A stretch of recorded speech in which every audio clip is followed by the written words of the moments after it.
so to speak, the corporate legal department as well as the law firms, every time the starting salary associates escalates.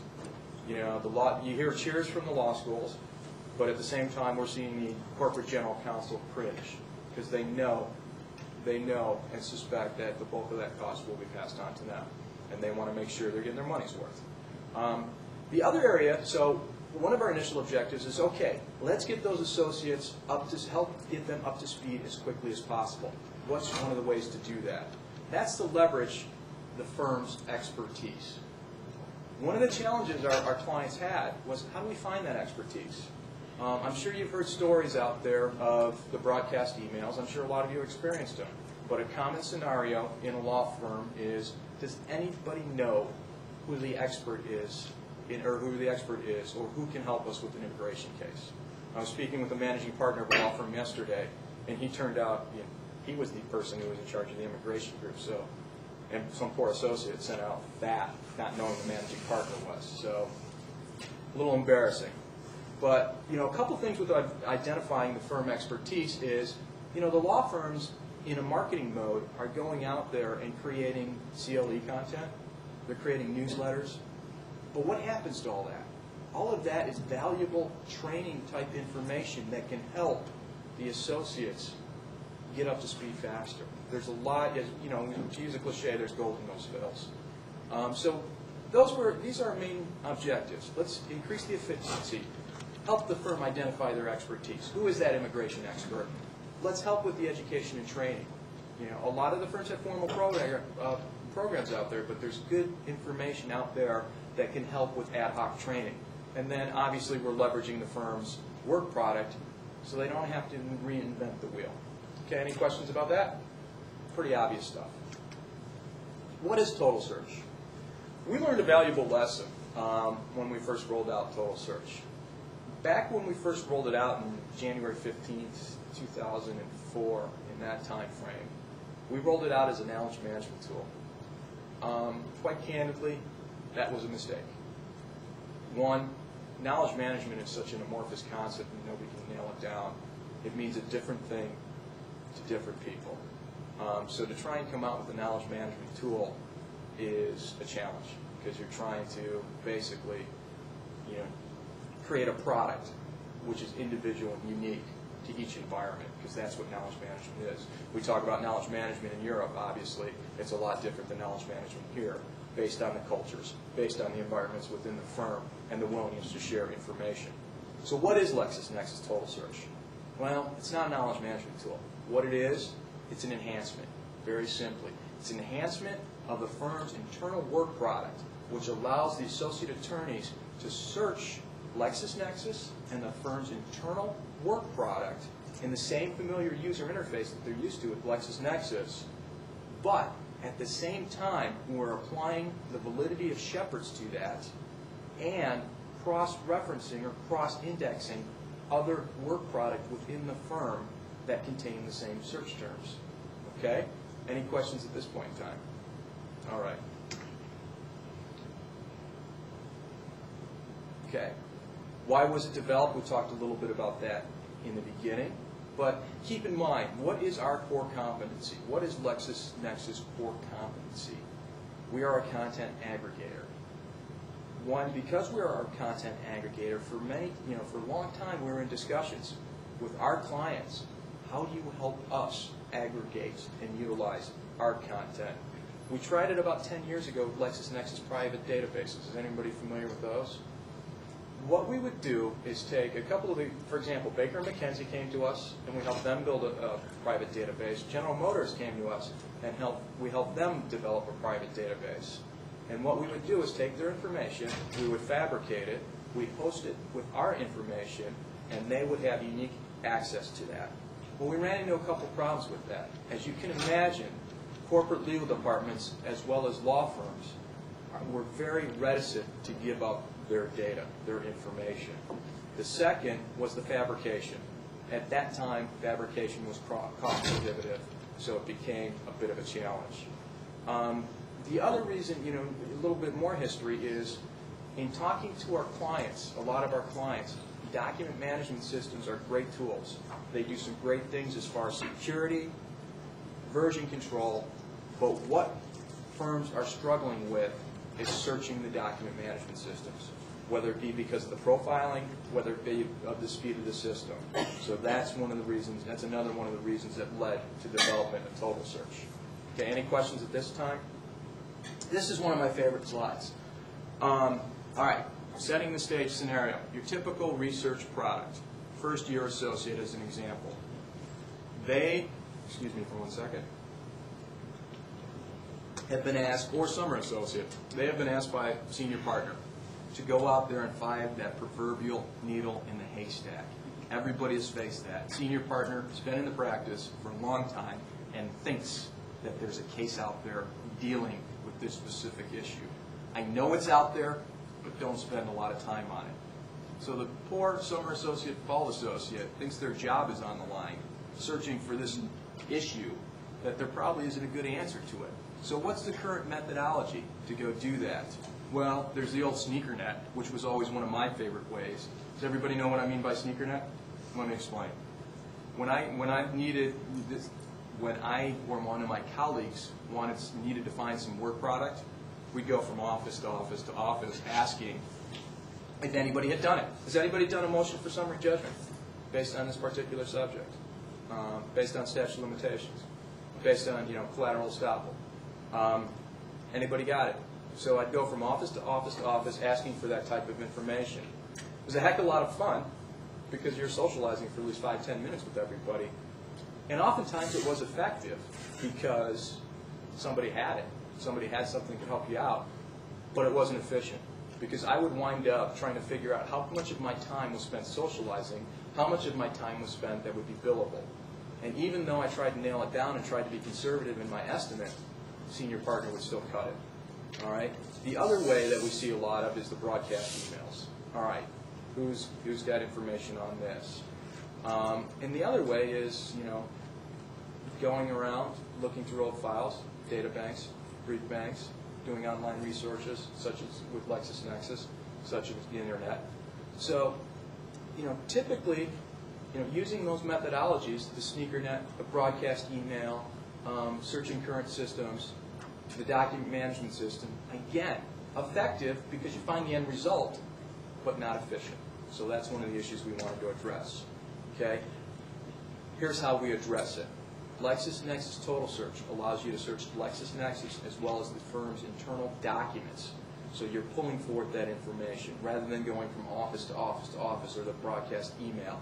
You can come in and you can get that information. And then, additionally, we cross-reference it with other work product and apply the validity of Shepard's. Any? Sorry.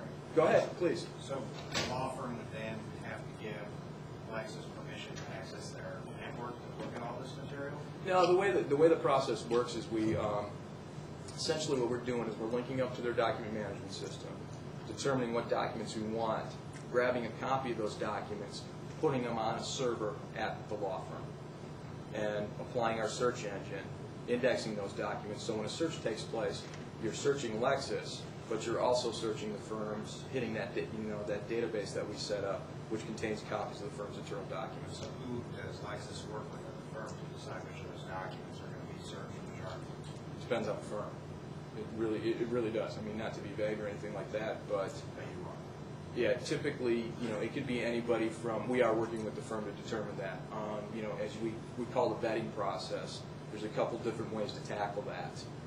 The first is going through and getting a list of every profile that they have within their document management system and determining which profiles are applicable. So typically we're working with a librarian, knowledge officer, somebody, depending on the size of the firm, somebody who's just chair of the litigation committee. So it really depends on who the champion of this process is. Answer your question? Okay. All right. One of the advantages of Total Search, I said before, is the same familiar user interface. I'm going to show you a couple screenshots before we get into the actual demo to take a look at the product. Okay. Notice, I assume I'm going to make an assumption which may be dangerous. Everybody is familiar with Lexis. Everybody has used it at one point in time. Has anybody not? Okay, good. Good. All right, good. I figured that, but you never want to make assumptions. So we're going in, we're doing our typical search, And here we're pulling up the firm's internal documents. Notice on the left-hand side we have what we call profiles. But what profiles is really the metadata behind the scenes. That'll become important later because that becomes a filtering mechanism. Okay? Now, I like this slide, and probably should bring it back earlier into the presentation. Because when we talk about the current methodology of finding internal work product, when it's effective, you get a document like this that's on point. You find this document, it's going to help you. It's great, but obviously it needs a little more work. So you found this document, you found that nugget, but you still need to find out if the GenPro case is still good law. You also might want to talk to Samuel Floss, who created this, to see if it's, what other documents you might have that are relevant. Well, you got a couple problems there if Samuel has left the firm. He's no longer accessible. So one of the things that Total Search brings to bear is, notice, the original document, a couple changes to this particular document. We've got a link to the GenPro case. So if I want to go in and take a look at that document, I can just link to it right there, and it'll pull up that document. I can read it. Efficiency, savings. I don't have to do a separate sign-on. I don't have to go to the library. I don't have to pull the book. Notice the Shepard signals. Is everybody pretty much familiar with the Shepard signals? Okay. Right there in the document. As you may know, we update Shepards every 10 minutes. So what's interesting about this is each time we pull up that document, the Shepard signals are refreshed automatically. So that's nice. So this information, the validation process, is current. Notice the icon to the right. If you can see, I'm going to curse over this right here. That means that there is another document within that internal collection which references the GenPro case. So I don't have to go call Sam. I know right there that there's other work there. Think about it from an associate's perspective, the comfort level that has just been built into this process. Not only do they know how the authority of that particular case, that's a linchpin, but they also know that other people within the firm have worked on that before. They're not out there by themselves. That senior partner who said it may exist but don't spend a lot of time on it, well, in this particular case, he or she was correct. Okay? Any questions at this point in time? All right, so there are two big value propositions here. The cross-referencing, which leads you to other work product, as well as the Shepard's validation. In addition, the time savings. Okay? Question. Yes? When you started the search, you went in through LexisNexis. I thought it said that you were looking for state and federal cases, and it pulled up this as well. I'm actually showing you screenshots right now. Okay. Okay. So this wasn't a search result? Yeah. Okay. No. Yeah.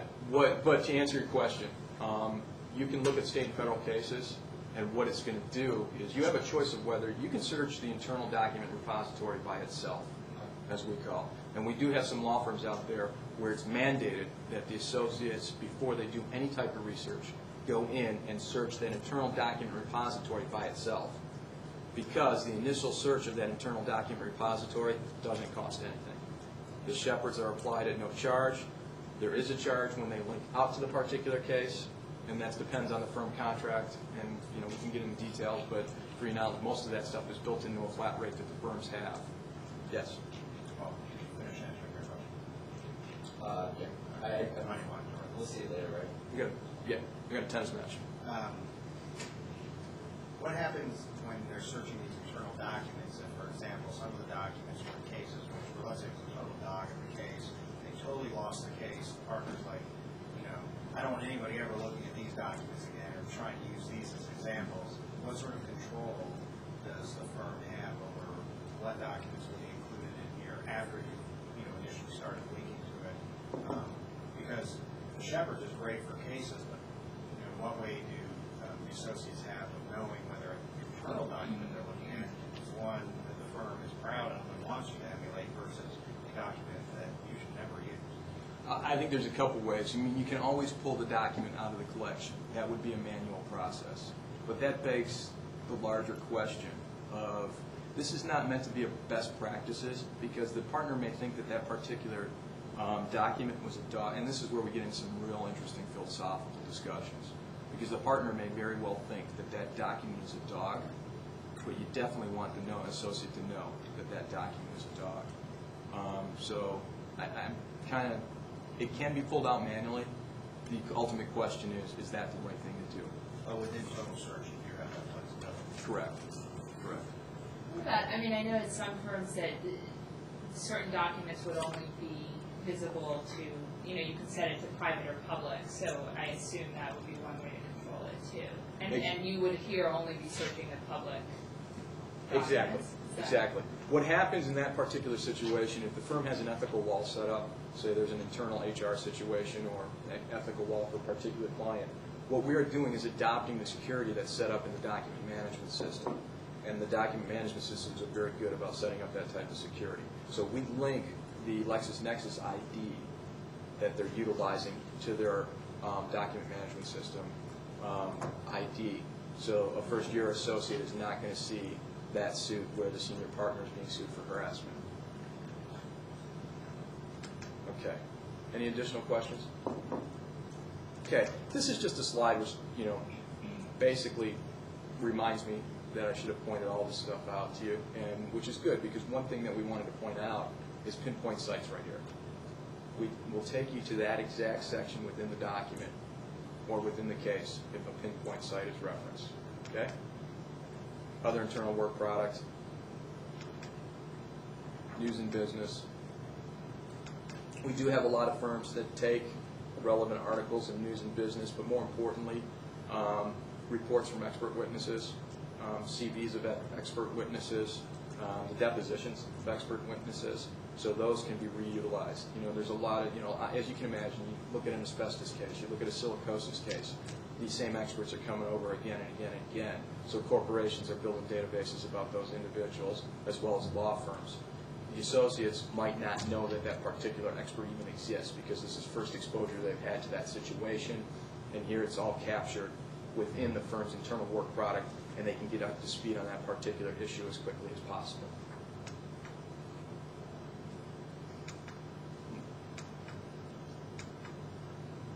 This is a nice slide because it's a synopsis of the added value within the document. Remember the old methodology, you're getting a plain document which leads you to further work, and here's the next. This is all of the added value. The links to Shepards, the links to cases, the cross-referencing, the links to secondary sources such as Morris, Chisholm, et cetera, et cetera. Okay? Again, a reminder, internal document before total search. Well, I'm supposed to have the internal document after total search there. But sometimes we mess up our own demos. So now, we're going to go out and take a look actually at the product.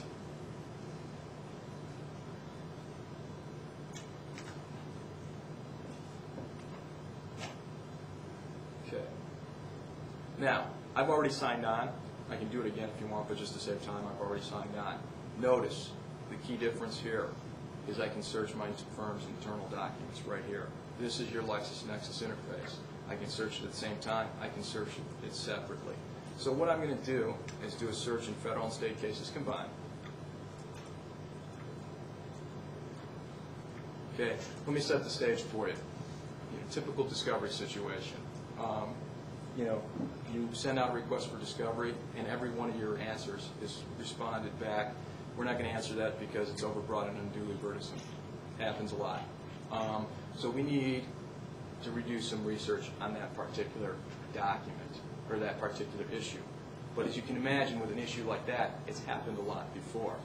So we want to make sure that the associate is not reinventing the wheel. So not only are they searching the LexisNexis database, but as well as the firm's internal documents.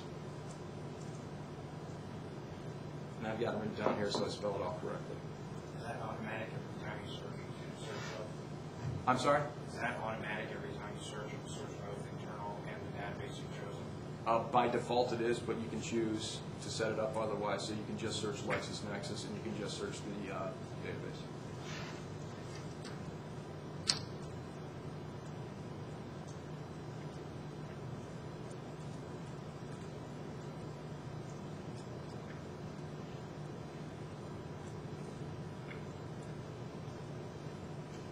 Okay, you can see the search here. Pretty simple, pretty straightforward.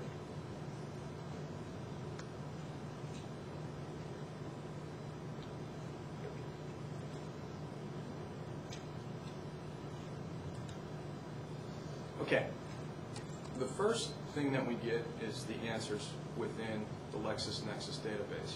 Notice Shepard signals right here. So we can go ahead and take a look at this. We can do our search that we would do typically within LexisNexis. We can look at the cases. We can focus the search within the search. People are pretty familiar with that. Okay. I apologize if this is all common knowledge to you, but I do want to get some sense checks that we're all on the same page. But notice, view my firm's results, 534. As you know, we think that's a good thing, because that means there's going to be something out there that helps you. The key question now is, how do I narrow that down? Well, a couple different ways. I want to show you the firm's internal documents first, and show you a couple of areas that we've captured of additional information that will help you narrow this down. First, we have the author, document source, and that depends on what the firm has set up within their document management system. Document number, versions, the version control that comes from the document management system, so you know which is the latest version. The type, application, you can view these documents in their native application if that is relevant, as well as the client and matter number, which can be very useful information. Now I have two choices here because I have these 534 documents. I can go ahead and click on Show Categories. Notice we have the document source. That's important because we can set up specific libraries for either specific practice areas or offices. So the St. Louis office will only see the materials that are relevant to the St. Louis office. Or you can search both the St. Louis and the Chicago office if it's a federal situation. Okay? Other document types, pleadings, discoveries, motions. Again, this is the metadata or the profiling information that you provide in the document management system. Native application, author. All right, so say we know that Michael Thompson is our discovery expert. So we want to take a look at his documents. We've narrowed that down to 49 particular documents. But we want to take a look a little further and say, do we want to look at motions, declares? I'm not sure what that is. But let's take a look at motions, briefs, and orders. And we narrow it down to 2. Okay? Bridgestone looks pretty good. Overbroad, unduly burdensome. So let's take a look at that internal document. All right, we've got some information there. We know that the author was Michael Thompson. We know the source. We know the case, which is important if we want to go back and look at some of the underlying interrogatories and discovery that were in that particular case. We know where to go find that. All right? So let's go ahead and go through, take a look at this. Here's all the objections. Here's some federal rules of civil procedure.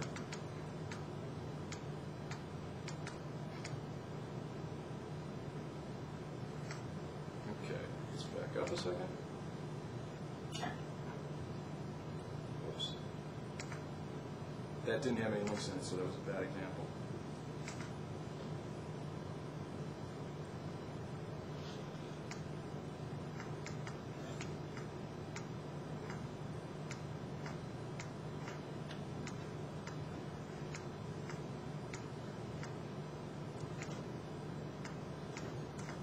Okay, notice right here, we've got the Lofton versus Martin case cited. So we pulled that up and we can go ahead and look. We've got the Shepards, which we can go ahead and take a look at. Here's our link to our Shepards report. Okay, and depending on the firm system, this is the first time that we've actually incurred a charge from Lexis, if that helps you. I mean, are you interested in the points where the cost is incurred? Okay. Okay, so that's the first time. But also notice Lofton versus Martin. We have another document right there. We have several other documents that we can take a look at that are dealing with, that are citing Lofton versus Martin. Okay? And if we want to take a look at all these Lofton versus Martin cases again and narrow it down a little more, we can go ahead and do that. Look familiar? Okay. The other thing that we can do is we can go ahead and if we wanted to search further, if we wanted to do a focus within our internal document says, there's two ways to narrow down the answer sets. One, the filters, the other, doing a focus. Since you're all pretty familiar with focus, I'm not going to do that. Right now, we've meant to keep this product simple, straightforward. I've demonstrated the basic capabilities of it, and it's only taken a half an hour, but that's our objective. I mean, to keep it as simple, straightforward, and efficient as possible. And I'm hoping right now that I can answer some of your questions. My question is just in terms of not specific pricing information, but when you go out, is it a separate product from a flat fee, or you put the two together? Is it separate? I'm just curious as to how it works. The way we position the pricing initially is you've got your LexisNexis contract. This will be an add-on, okay? And what we do is we add on to the monthly fee for that right now. But as you can imagine, you probably heard negotiations with firms can get pretty creative. Yes? How many firms are using this? We've got about 25 right now at different stages of implementation. And again, I think that really goes back to the fact that when we initially rolled it out, we rolled it out as a knowledge management system, and we learned the hard way that it's not really a knowledge management system. It's a great tool for leveraging the firm's internal work product and creating efficiencies. Yes? For smaller firms, what sort of resources that they have to invest in to be able to get up to the point where you can work with them? There are many firms that still use paper files, they don't have enough money to hire somebody to digitize everything. Yeah, we can pull this information, we can work with flat files. So if they've shared, paper files, obviously, we're not going to work with. But if they have all of the internal work products on a shared network drive, we can pull it from there. And what happens is not a document management system, so it doesn't have all the tags that you're looking at and everything. What you're then doing, you're obviously losing the value of the tags right there, and you're relying on the Boolean searching to get to the heart of the matter. So you're losing the benefit of that particular filtering, and then the obvious is, for lack of a better term, the document selection process becomes a little more challenging. But it's not undoable then for a small firm. They just won't get all the bells and whistles. The only thing they're really missing, the two things for small firms, and we're in a couple of small firms, is one, they understand that they've got to find other ways to narrow down their document collection, which they do. They readily do. Just using simple search context that's available from Microsoft to narrow it down that way. But the nice thing about the smaller firms is their document collection isn't as significant as some of the larger firms. And the thing that they're really losing is that additional filtering capability based on the metadata. Yes? If we're teaching legal research and we wanted our students to be able to, access and play with this, is that possible? You know what, I'm going to have to get back to you on that because I'm on the law firm side of the house, and I need to understand what our law school initiatives are. So if you want to leave me a card or send me an email, I'm happy to get back to you on that. I'll find out. But obviously, I'm interested to hear that answer as well. Because other questions? Yes. I'm assuming this works with any document management system. You work better with some than others. Just like you said, it's own that it's ordered. Right now, we're working with the two major providers, Hummingbird and iManage, and we're investigating whether the next major player out there, from our understanding, is WorldDocs. So we're looking into that. So those will probably be the three. And those are really the three document management systems we've seen in the legal field. We've heard rumors about Documentum coming into the system, coming into the market, but we haven't seen it. Just at one large firm in New York. So, other questions? Well, thanks for your time. I hope the fact that this only ran about 35 minutes. I hope you're okay with that, but I don't want to just give filler for the sake of giving filler. So any other questions, please let me know. We've got some total search information that you've already getting. If any of you guys need my card, happy to give you my card, answer any questions. If you want to give me a buzz, I'll give that information for you. Thanks for your time.